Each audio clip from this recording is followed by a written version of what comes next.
ने जो एर्नाकुलम से हैं, उन्होंने गवर्नमेंट का डाटा बताया कि 7 साल में 70 पेपर लीक हुए, और ये कहते हैं जी कोई पेपर लीक नहीं हुआ। इनके लिए तो सब चंगा है। और पब्लिक ओपिनियन है जो महंगाई से, बेरोजगारी से या दिल्ली की लोकल समस्याओं से त्रस्त है। नमस्कार, मैं आर.के. जायसवाल और आप देख रहे हैं जनमत की पुकार। मौजूद हूँ कोहाट वार्ड में और हमारे साथ मौजूद हैं कांग्रेस के नेता लेखराज मदान जी। मदान साहब, कोई अपने दुकान पे नेम प्लेट लगाए तो आप लोगों को दिक्कत क्या है?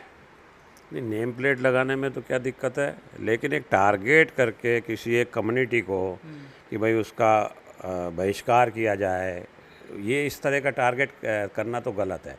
और ये यूपी में जो किया, यूपी, उत्तराखंड या मध्य प्रदेश की सरकार ने, ये विशुद्ध एक कम्युनिटी को टारगेट करके किया गया, जिसका कि अब उच्चतम न्यायालय ने रोक लगा दी, क्योंकि उच्चतम न्यायालय ने के हिसाब से या हमारे संविधान के हिसाब से ये उचित नहीं है।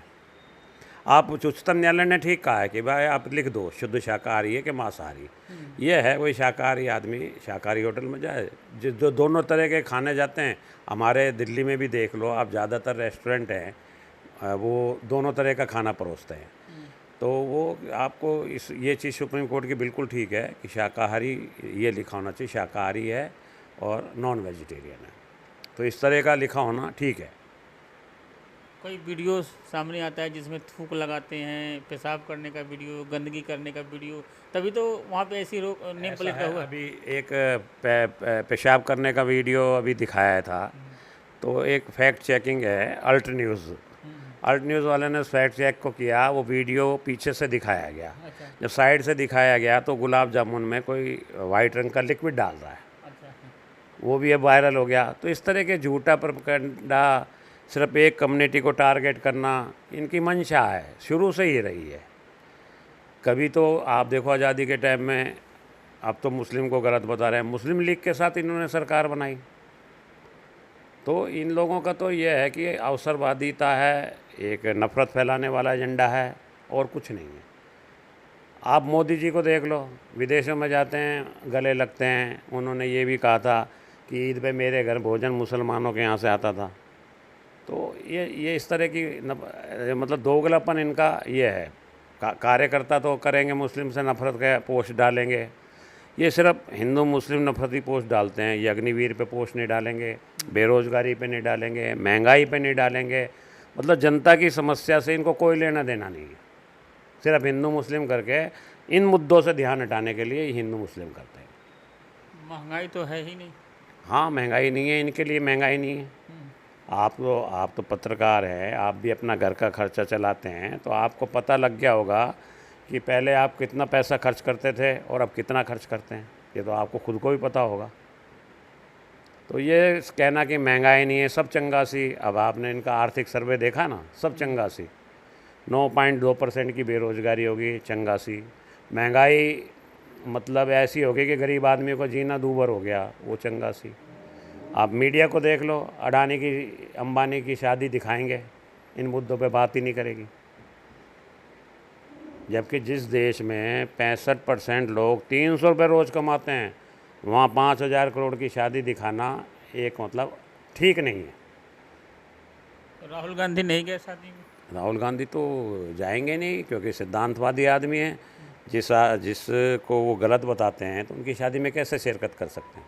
अंबानी जी तो कार्ड लेकर आए थे उनके घर पे। हाँ ठीक है, उन्हें इनवाइट करना आते हैं, हमारे भी होता है, आपके भी पास होता है, आपको कई लोग इनवाइट करते हैं। आप कई शादी में जाते हैं, कईयों में नहीं जाते हैं, ये तो आपकी व्यक्तिगत इच्छा है ना।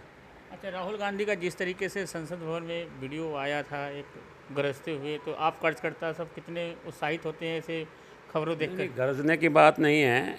एक होता है कि नेता जो सिवाय झूठ बोलने के कुछ नहीं करता, एक नेता है फैक्ट पे बात करता है, तो कार्यकर्ता उत्साहित होता है कि हमारा नेता विपक्ष के नेता के रूप में सही भूमिका में है, मजबूत हो रहा है। बिल्कुल। आप देखो जितने भी मुद्दे उठाते हैं, आप कितनी तिलमिलाट है। आज मोदी जी ने कहा जी मेरा 2.5 घंटे गला घोंटा रहा, और पहले कहते थे एक अकेला सब पे भारी। तो एक मजबूत विपक्ष है जो आप उनको इस लेवल पे ले आए। ये तो बोलने नहीं दे रहे प्रधानमंत्री जी को। अरे आप जो इस 18वीं लोकसभा से पहले 17वीं में देख लो, 16वीं में देख लिया हो, विपक्ष को बोलने देते थे। आप देखो सबसे बड़ा पिछली लोकसभा में 146 सांसदों का निलंबन करके ये आपके न्याय संहिता ये पास करा ली। कभी आपने 70 साल के इतिहास में सुना कि 146 सांसदों का निलंबन हुआ है? ये लोकतंत्र है? अब प्रधानमंत्री जी की बात को कोई टोकता, झूठ को टोकते हैं। जो झूठ बोलते हैं संसद में भी, कहीं भी बोलते हैं, वो धारा प्रभाव बोलते हैं, उस पर टोकना क्या गलत है? अब जैसे कल आप देखो शिक्षा मंत्री ने कह दिया कि ऐसा कोई सबूत नहीं है जो पेपर लीक को वो करता हो। भाई पेपर लीक का कोई सबूत नहीं है तो आप सीबीआई इतने जनों को अरेस्ट क्यों कर रही है? कई स्कूल के टीचर, प्रिंसिपल, वो अरेस्ट क्यों हुए हैं? सुप्रीम कोर्ट में मामला चल रहा है, सुप्रीम कोर्ट भी मानता है कि काफ़ी सेंटरों में हुआ है, काफ़ी में नहीं हुआ। अभी सुनवाई चल रही है, तो मंत्री कैसे दावा कर सकता है? एक कांग्रेस के सांसद ने जो एर्नाकुलम से हैं, उन्होंने गवर्नमेंट का डाटा बताया कि 7 साल में 70 पेपर लीक हुए, और ये कहते हैं जी कोई पेपर लीक नहीं हुआ। इनके लिए तो सब चंगा है, झूठ सब चंगा है। 6 महीने बाद विधानसभा चुनाव है। लोकसभा चुनाव में तो आपने और कांग्रेस ने और आपने तो मिलकर लड़ा, कुछ नहीं मिला। क्या उम्मीद है? नहीं, ऐसा है कि अब हमारा जो अभी तक जो स्टैंड है कि हम अब अकेले चुनाव में जाएंगे, और पब्लिक ओपिनियन है जो महंगाई से, बेरोजगारी से या दिल्ली की लोकल समस्याओं से त्रस्त है, वो कांग्रेस की तरफ देख रही है। देवेंद्र यादव बहुत मेहनत कर रहे हैं, लगता है कि हाँ, देवेंद्र जी बहुत मेहनत कर रहे हैं और मेरे हिसाब से बहुत सही भी कर रहे हैं, क्योंकि वो कार्यकर्ता से 1 to 1 मिल रहे हैं। तो एक कार्यकर्ता में एक उत्साह होता है कि भाई प्रदेश अध्यक्ष हमसे 1 to 1 मिल रहा है, कोई भी उनके पास जाके अपनी समस्या रख सकता है, तो वो उसकी उस बात को सुनते हैं और उसकी समस्या को निराकरण भी करते हैं। और आप देख लो कि पूरे दिन में वो पूरे अपने दिल्ली के दौरे पे ही रहते हैं।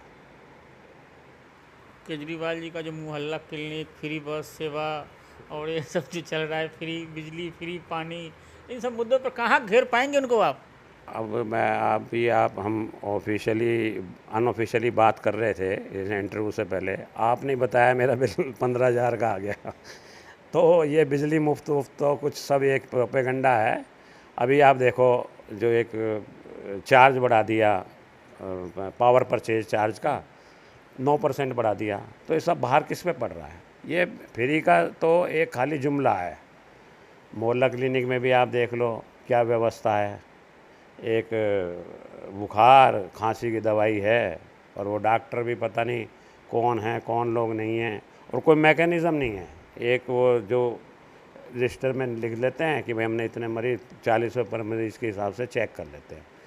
तो ये चीज़ एक्चुअल में केजरीवाल जी है ना, वो सोचते हैं कि जैसे मैं मोदी जी सेंटर में कर रहे हैं, मैं भी ऐसे पब्लिक को दिल्ली में करूं, तो वो ज़्यादा देर नहीं चलता है। शीला दीक्षित का आज जल भराव की समस्या है, सफाई की समस्या हैं। पहले तो कहते थे जी एमसीडी में हम नहीं है इसलिए, अब केजरीवाल जी एमसीडी में भी हैं। वही कूड़े के पहाड़ हैं, वही सब कुछ है जो मेरे ख्याल से 1 साल में हटाने की बात की थी इन्होंने। शीला दीक्षित का पिछले दिनों पुण्यतिथि भी मनाया गया। 15 साल इन्होंने राज किया था। क्या उनके किए गए कामों को लेकर आप लोग आगे बढ़ेंगे या केजरीवाल जी इस पर आप लोगों पर भारी रहेंगे? केजरीवाल जी का 10 साल और शीला दीक्षित का 15 साल। देखो, शीला दीक्षित का कार्यकाल तो आप किसी भी दिल्ली की जनता से पूछ लें कि विकास के अलावा कुछ था ही नहीं। आप उनके 15 साल के कार्यकाल में देख लो, कोई आदमी जो 15-20 साल बाद दिल्ली आया है तो दिल्ली को देख के चकित हो जाता है कि दिल्ली आपने देखा धौला कुआं पे जाम, एम्स के चौराहे पे जाम। और उसके बाद जो हमारे 10 साल में ट्रैफिक समस्या क्यों गंभीर हुई है? क्योंकि उस पर कोई काम नहीं हुआ है। तो लेट हुआ। पंजाब विभाग का देख लो, जो प्रोजेक्ट कॉमनवेल्थ तक पूरा होना था वो अभी तक पूरा नहीं है, और जाम लगता है। कितने लीटर पेट्रोल की लोगों का नुकसान होता है, और मतलब जाम में खड़े खड़े आदमी इरिटेट होता है।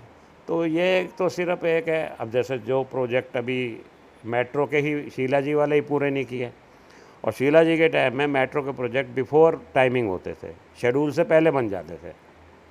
तो ये सरकार की काम करने की मंशा नहीं है, सिर्फ एडवर्टाइज करने की मंशा है। सिर्फ प्रचार करना, फ़ोटो लगाना, ये करना, अखबारों में विज्ञापन देना, तो ये चीज़ें ज़्यादा नहीं चलती हैं, पब्लिक इसको समझती है। सीएम केजरीवाल जेल से सरकार चला रहे हैं, शुगर लेवल उनका लगातार कम हो रहा है, मगर भाजपा करी कि घर का खाना खाते हैं। कांग्रेस कैसे देखती है? नहीं, ऐसा है, देखो हमारा ये है कि भाई यदि केजरीवाल जी गलत हैं तो कानून उनको सज़ा देगा, और यदि निर्दोष हैं तो वो मतलब कानून उनको बरी कर देगा।